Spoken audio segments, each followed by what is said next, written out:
wealthy colonel who paid a poor boy with a dying horse. But that boy managed to do something incredible. A long time ago, in a small village, in the dry lands of Brazil's northeast, back in the 1950s, the sun burned fiercely over the cornfields.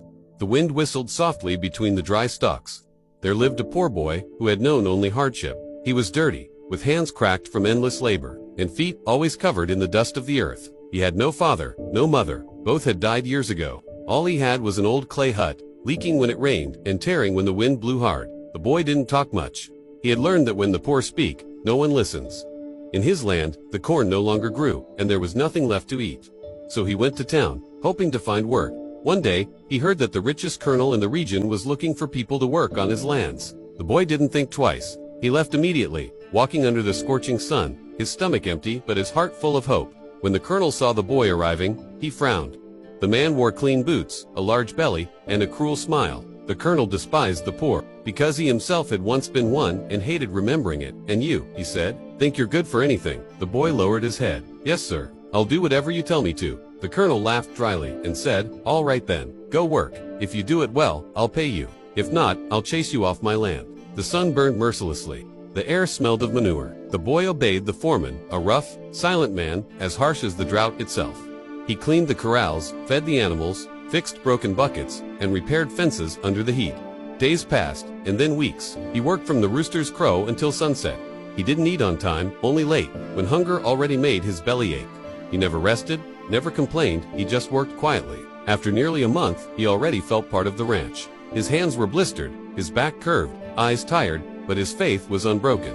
Today, he thought, I'll finally get paid well. The day of payment came. "Well, look at you," said the colonel with a smirk. "You worked like a mule." The boy stood still, waiting for a few coins.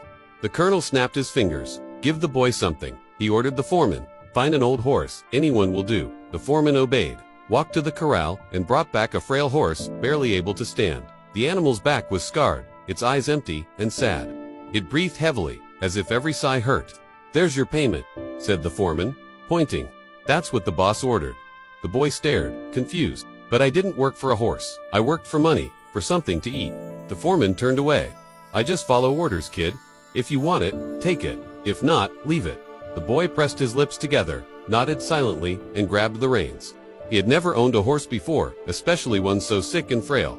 Without a word, he led the animal away. That night, the wind blew strong. They walked for hours under the dark sky.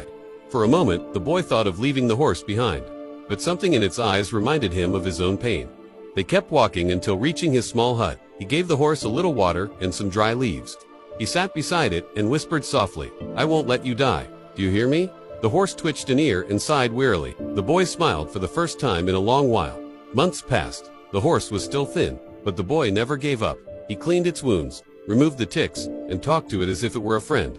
The neighbors watched from afar and whispered, "That boy must be crazy, caring for a useless horse." But he didn't listen. "Let them talk," he said softly. "As long as he breathes, I can keep going too." To find out if the boy saved the horse and changed his destiny, comment for part 2.